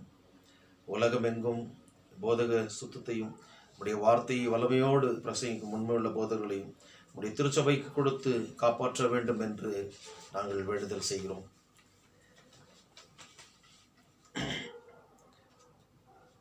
எல்லா தீரா துன்பங்களிலும் ஆபத்து காலங்களிலும் உடைய ஜனத்தின் இரட்சகராகவும் பாதுகாப்பாளராகவும் வரும். உடைய திருச்சபையோடு உள்ள ஐக்கியத்திலும் எங்கள் உடன் கிறிஸ்தவர்களோடு உள்ள சகோதர ஒற்றுமையிலும் நாங்கள் நல்ல போராட்டத்தை போராடி கடைசியில் எங்கள் ஆத்தும ரட்சிப்பை பெற செய்யும். கர்த்தாவே, விசேஷமாக இந்த நேரத்தில் உலகமெங்கும் இந்த கொரோனா வைரஸ் மூலமாக ஏற்பட்டிருக்கின்ற இந்த தொற்று வியாதியினால், இந்த பேண்டமிக், ஏராளமான மக்கள் மரித்து போன சூழ்நிலையில் கர்த்தாவே, என்னுடைய இந்திய தேசத்திலும் கூட நேற்றைய சனிக்கிழமை நிலவரப்படி கர்த்தாவே 8,20,916 பேர் இந்த நோயினாலே பாதிக்கப்பட்டு அவர்கள் தீவிர சிகிச்சையில் இருக்கின்ற போது கர்த்தாவே, மனமிறங்கி அவர்களுக்கு உதவி செய்து நீ வழிநடத்தணும் வாசிப்பிக்கிறோம். கர்த்தாவே, அதே போல் நேற்றைய நிலவரப்படி கர்த்தாவே 22,123 மக்கள் மரித்திருக்கின்ற சூழ்நிலையில் கர்த்தாவே, சுவாமி, இந்த குடும்பத்திற்கு ஏற்பட்டிருக்கின்ற இந்த இழப்பு, அவருடைய கவலை, கண்ணீர், துக்கம், துயரத்தை நீக்கி போட்டு உடைய வார்த்தைகளின் மூலமாக அவர்களை ஆறுதல் படுத்தி வழிநடத்தணும் வாசிப்பிக்கிறோம். கர்த்தாவே, அதே போல் உலகம் முழுவதும் இருக்கின்ற நாடுகளிலே நேற்றைய சனிக்கிழமை நிலவரப்படி கர்த்தாவே 1,26,000 மக்கள் 1,26,00,000 மக்கள் இந்த நோயினாலே பாதிக்கப்பட்டிருக்கார்கள் என்று சொல்லி நாங்கள் ஆண்டவரே நியூஸ் மூலமாக கேள்விப்பட்டோம். கர்த்தாவே, இந்த மக்களுக்கு நீரே ஆண்டவரே மனமிறங்கி அவர்கள் சுகத்தை பெற்றுக்கொண்டு ஆண்டவரே நீர் ஜீவனை கொடுத்தீர் என்று உமக்கு சாட்சியாக அவர்கள் வாழ கிருபை செய்துள்ளோம். கர்த்தாவே, உலகம் முழுவதும் சுவாமி கர்த்தாவே பாதிக்கப்பட்டிருக்கின்ற ஆண்டவரே ஒவ்வொரு மக்களுக்காக நாங்கள் வேண்டுதல் செய்கிறோம். ஆண்டவரே, உலகம் முழுவதும் இந்த கொரோனா வைரஸ்னால COVID-19 மரணத்தை சந்தித்த 5,60,460 பேர் இவர்கள் மரித்தது நிமித்தமாக ஏற்பட்டிருக்கின்ற வெற்றிடத்தை கர்த்தாவே அவருடைய குடும்பத்திலே ஆண்டவரே நீ நிரப்பி அவர்களுக்கு உலகம் தரப்படாத ஆறுதலையும் தேர்தலின் சமாதானத்தையும் நீ கொடுத்து வழிநடத்த வாசிக்கிறோம். ஆண்டவரே சுவாமி, இந்த நோய் தொற்றானது தீவிரமாக பரவி வருகின்ற சூழ்நிலையிலும் ஆண்டவரே இந்த COVID-19 recovery rate 63% around the world இருக்கிறது சுவாமி. அதற்காக ஸ்தோத்திரம். இதனுடைய ரெக்கவரி ரேட் 63% உயர்ந்திருப்பதற்காக நன்றி செலுத்துகிறோம். கூடிய சீக்கிரத்தில் இதற்கு ஆண்டவரே ஒரு வேக்சினேஷன் கண்டுபிடிக்கும்படி கிருபை செய்திருக்கிறோம். ஏசப்பா, இதன் மூலமாக உம்முடைய ஒத்தாசையினால இது சாத்தியமாகும். இதற்காக உம்மிடத்தில் நாங்கள் ஆண்டவரே கண்ணீரோடு முறையிடுகிறோம். என்னுடைய விண்ணப்பத்தை கேட்டு பெரிய காரியத்தை நீ செய்ய வேண்டும் வைக்கிறோம். எங்களுடைய ஆண்டவரே இந்திய தேசத்தில் அதிகமாக பாதிக்கப்பட்டிருக்கின்ற மாநிலங்களுக்காக நாங்கள் வேண்டுதல் செய்கிறோம். மகாராஷ்டிராவுக்காக முதலிடத்தில் இருக்கின்ற ஆண்டவரே மகாராஷ்டிரா, ஆண்டவரே சுவாமி 2வது இடத்துல தமிழ்நாடு, 3வது இடத்துல டெல்லி, குஜராத், உத்தரப்பிரதேஷ், மத்திய பிரதேஷ், வெஸ்ட் பெங்கால், கர்நாடகா என்று சுவாமி இதனுடைய பட்டியல் தொடர்ந்து கொண்டே போகிறது. கர்த்தாவே சுவாமி, மிக அதிகமாக பரவி வருகின்ற காரணத்தினால இன்றைக்கு மாணவர்கள் பாதிக்கப்பட்டிருக்கிறார்கள். கர்த்தாவே சுவாமி, வேலைக்கு செல்கிறவர்கள் வேலை இல்லாதபடிக்கு அநேகர் பாதிக்கப்பட்டிருக்கிறார்கள். வேலை வாய்ப்பு இழந்திருக்கிறார்கள். ஆண்டவரே சிறு குறு வணிகர்கள் ஆண்டவரே சுவாமி அவர்கள் தன்னுடைய ஆண்டவரே சுவாமி வருமானத்தை இழந்திருக்கிறார்கள். ஆண்டவரே அந்த வியாபாரம் ஆண்டவரே சீர்குலைந்து போயிருக்கிறது. ஆண்டவரே அதே போல கர்த்தாவே அநேக மக்கள் ஆண்டவரே வேலை இழந்த சூழ்நிலை வீட்டிலே வறுமை தாண்டவம் ஆடிக்கொண்டிருக்கிறது. இப்பேற்பட்ட நிலைமையிலிருந்து சுவாமி கர்த்தாவே உடைய மக்களை நீ மீட்டெடுக்க வேண்டுமா ஜெபிக்கிறோம். இந்த கொரோனா வைரஸ்க்கு நீர் ஒரு நாள் ஆண்டவரே நீர் நிர்ணயம் பண்ணின நாளிலே அது ஒரு முடிவுக்கு வரும்படியாக செய்துள்ளோம். இதன் மூலமாக கர்த்தாவே உம்மாலே நாங்கள் இந்த உலகத்தில் வாழ கிருபை செய்துள்ளோம். கர்த்தாவே எல்லா திருச்சபைகளிலும் பெரிய எழுப்புதலை நீர் கட்டளையிடும். ஆண்டவரே ஒவ்வொரு திருச்சபைகளிலும் சுவாமி உம்மை ஆவியோடும் ஆண்டவரே சுவாமி கர்த்தாவே சுவாமி முழு மனதோடும் உம்மை துதித்து ஸ்தோத்திரித்து தொழுது கொள்ளுகின்ற உமக்கு சாட்சியுள்ள மக்களாக ஆண்டவரே ஒவ்வொருவரையும் ஆண்டவரே நீர் எழுப்பியருள விடுமா ஜெபிக்கிறோம். என்னுடைய தேசம் உம்முடைய வார்த்தையினால் சந்திக்கப்பட என்னுடைய இந்திய தேசத்தில் உள்ள 136 கோடி மக்களும் ஆண்டவர் ரட்சிப்பின் நிச்சயத்துக்குள்ளாக வந்து கர்த்தரே தெய்வம் என்று சொல்லி கர்த்தாவே சுவாமி சிலுவை நிழலில் வந்து சேரவும் பரலோக ராஜ்யத்தின் பங்காளிகளாக மாறவும் கிருபை செய்திருளும். என்னுடைய தேசத்தை ஆண்டு வருகின்ற தலைவர்களையும் அதிகாரிகளையும் கர்த்தாவே நீர் அதிகமாக நீர் ஆசீர்வதியும். விசேஷமாக இந்த COVID-19 ட்ரீட்மெண்ட்டில் ஈடுபட்டிருக்கின்ற ஒவ்வொரு டாக்டர்மார்களையும் கர்த்தாவே நர்ஸ்மார்களையும் ஆண்டவரே மெடிக்கல் அசிஸ்டன்ட்ஸ் ஆண்டவரே இதன் சம்மந்தப்பட்ட எல்லா ஆண்டவரே மெடிக்கல் பேராமெடிக்கல் ஒர்க்கர்ஸ் ஒவ்வொரு சுவாமி அதிகமாக நீர் ஆசீர்வதிக்க வேண்டுமா ஜெபிக்கிறோம். கர்த்தாவே பல சூழ்நிலைகளிலே ஆண்டவரே இதனை ஒழிக்கத்தக்கதாக ஆண்டவரே அரசாங்கங்கள் எடுக்கின்ற எல்லா முயற்சிகளிலும் ஆண்டவரே நாங்களும் ஒத்துழைப்பை கொடுத்து மக்கள் ஆண்டவரே சுவாமி கர்த்தாவே தங்களை பாதுகாத்து கொள்ள கர்த்தாவே அவர்களுக்கும் ஆண்டவரே நீர் மேலான ஆலோசனைகளை கொடுத்து நீர் காத்து வழிநடத்த ஜெபிக்கிறோம். திருச்சபையின் ஆண்டவர் முகாம சங்கத்திற்காக வேண்டுதல் செய்கிறோம். ஒவ்வொருவரையும் அதிகமாக நீர் ஆசீர்வதியும். ஆண்டவர் திருச்சபையின் மூத்த விசுவாசிகள் மாதர் சங்கம், வாலிபர் சங்கம் மற்றுமாய் சிறு பிள்ளைகள் ஆண்டவரே ஞாயிறு பள்ளி பிள்ளைகள் ஆசிரியர்கள் சுவாமி கர்த்தாவே உடைய கிருபையினால ஆண்டவரை ஆசீர்வதிக்கப்பட உதவி செய்துள்ளோம். கர்த்தாவை தன்னுடைய பிறந்தநாளையும் திருமண நாட்களையும் விசேஷ நிகழ்வுகளையும் இந்த வாரத்தில் கொண்டாடுகின்ற நம்முடைய பிள்ளைகளுக்காக நாங்கள் வேண்டுதல் செய்கிறோம். கர்த்தாவே உங்களுடைய கரத்திலிருந்து பெற்றுக்கொள்கின்ற புதிய ஆசீர்வாதத்தினால புதிய கிருபையினாலும் புதிய நன்மையினாலும் அவர்கள் ஆண்டவரை முடிசூடப்பட்டு இந்த உலகத்தில் நல்ல சாட்சிகளாக வாழ கிருபை செய்துள்ளோம். நோய்வாய்ப்பட்ட மக்களுக்கு பரம வைத்தியராக இருந்து உங்களுடைய வார்த்தைகளை அனுப்பி சுகப்படுத்த வேண்டுமா ஜெபிக்கிறோம். கர்த்தாவே அக்னி சேதம் பெருவெள்ளம் யுத்தம் என் பஞ்சம், வறட்சி இவைகளிலிருந்து ஆண்டவரே எங்கள் அனைவரும் நீர் காப்பாற்றி வழிநடத்தணுமா ஜெபிக்கிறோம். கர்த்தாவே, இவைகளையும் உம்மிடத்தில் நாங்கள் கேட்க மறந்த எல்லா ஆத்தும சரீர நன்மைகளையும் எங்கள் அனைவருக்கும் அளவில்லாமல் கொடுத்து எங்களை காத்து வழிநடத்த வேண்டுமாய் உம்மோடும் பரிசுத்த ஆவியோடும் என்றென்றைக்கு பிழைத்து ஆண்டு கொண்டிருக்கிற உடைய குமாரனாகிய எங்கள் நாதர் இயேசு கிறிஸ்துவின் மூலமாய் உம்மை வேண்டிக் கொள்கிறோம் கர்த்தாவே. ஆமென். பரமண்டல இருக்கிற எங்கள் பிதாவே, உடைய நாமம் பரிசுத்தப்படுவதாக, உடைய ராஜ்யம் வருவதாக, உம்முடைய சித்தம் பரமண்டலத்திலே செய்யப்படுவது போல பூமியிலையும் செய்யப்படுவதாக. அன்றென்று வேண்டிய எங்கள் ஆகாரத்தை இன்று எங்களுக்கு தாரும். எங்கள் கடனாளிகளுக்கு நாங்கள் மன்னித்திருக்கிறது போல எங்கள் கடன்களை எங்களுக்கு மன்னித்தள்ளும். எங்களை சோதனைக்கு உட்பட பண்ணாமல் தீவென்று எங்களை ரட்சியும். ராஜ்யமும் வல்லமையும் மகிமையும் என்றென்றைக்கும் உடையவளே. ஆமென். தொடர்ந்து ஆண்டவருடைய நாம் மகிமைக்காக 555வது பாடலை நாம் பாடுவோம். பாதம் பணிந்தேன் என்னாலும் துதியே, உம்மையன்றி யாரை பாடுவேன் ஏசையா. 3 சரணங்களை நாம் பாடுவோம். அந்த நேரத்தில் கடவுளுடைய ஊழியத்திற்கு நாம் காணிக்கை படைப்போம்.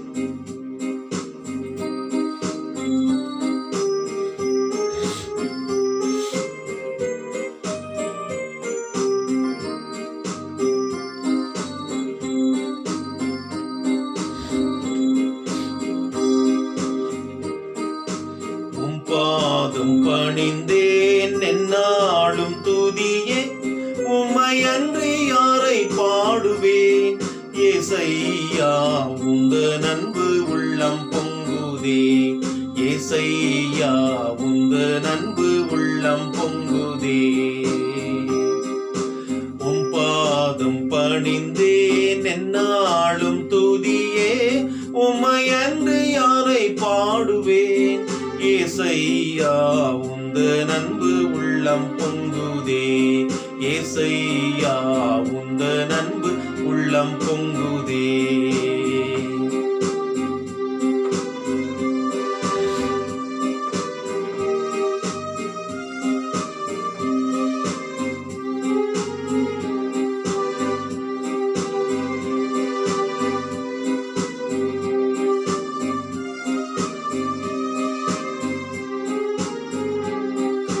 பரிசுத்தமே பரவசமே பரனே சருளே பரம்பொருளே.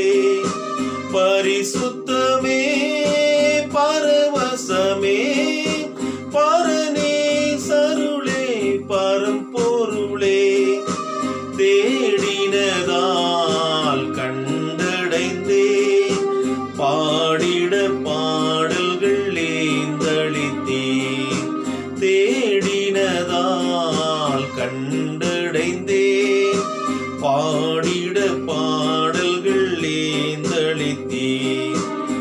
பாதம் பணிந்தேன் என்னாலும் துதியே, உம்மையன்றி யாரை பாடுவேன் ஏசையா.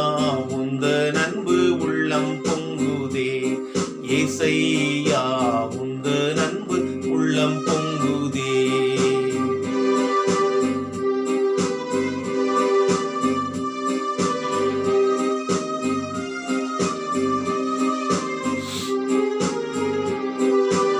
கனிச்செடி நீர் நிலைத்திருக்கும் கொடியாய் அடியேன் படர்ந்திலங்க. கனிச்செடி நீர் நிலைத்திருக்கும் கொடியாய் அடியேன் படர்ந்திலங்க. கிளை நறுக்கி களை பிடுங்கி கர்த்தரை காத்தென்னை சுத்தம் செய்தே.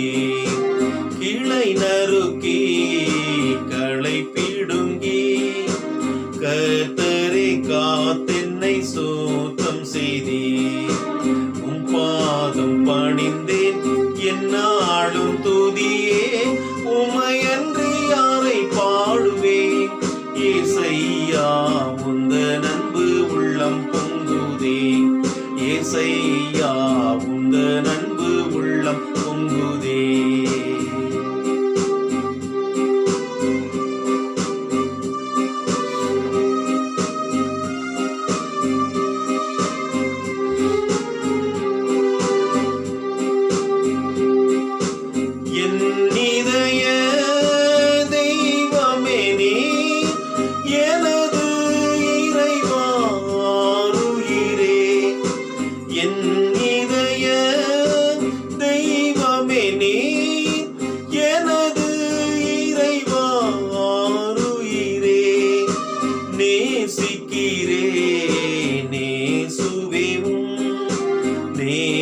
முகம் என்று கண்டிடுவேன்.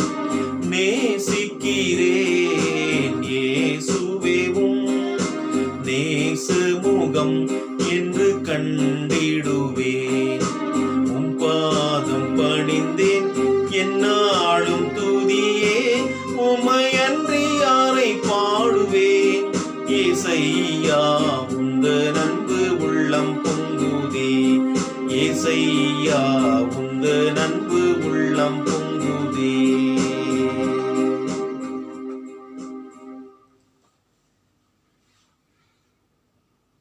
படைக்கப்பட்ட காணிக்கைகளுக்காக நாம் ஆண்டவரை நோக்கி வேண்டுதல் செய்வோம்.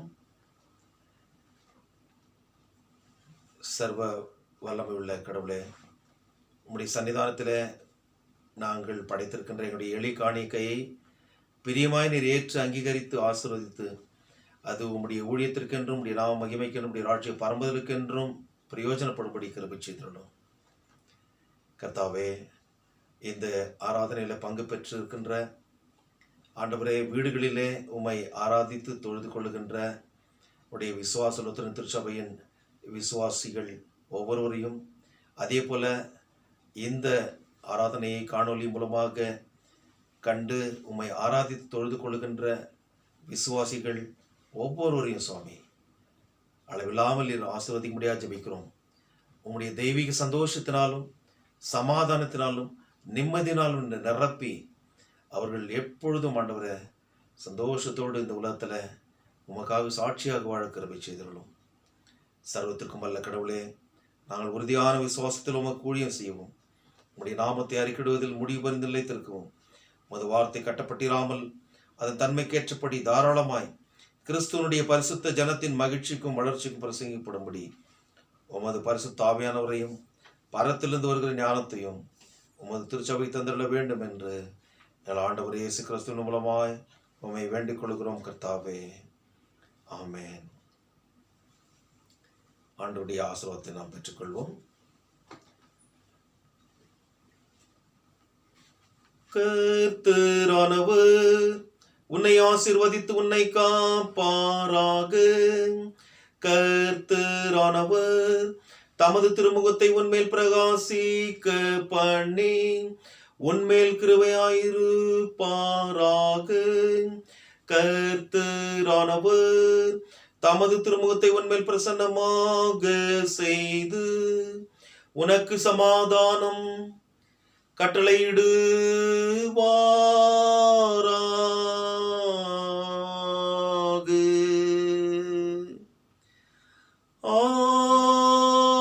ஆமென், ஆமென்,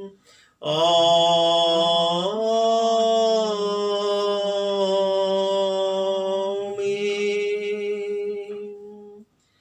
11வது ஞான பாடலை நாம் பாடுவோம்.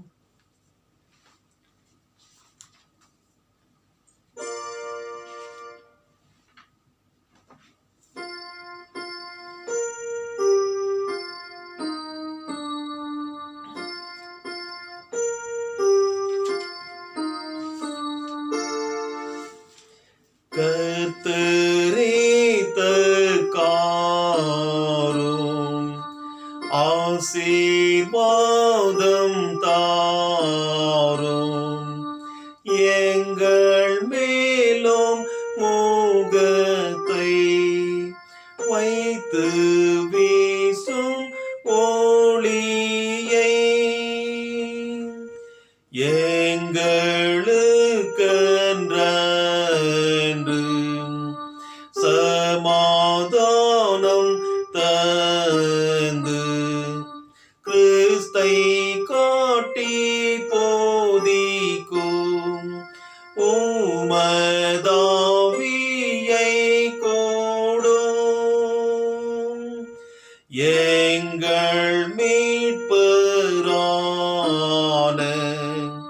இயேசுவின் மேலான நாமத்துக்கு மகிமை. ஆமீன். கேட்பீர் ஜெபத்தை. ஆமென்.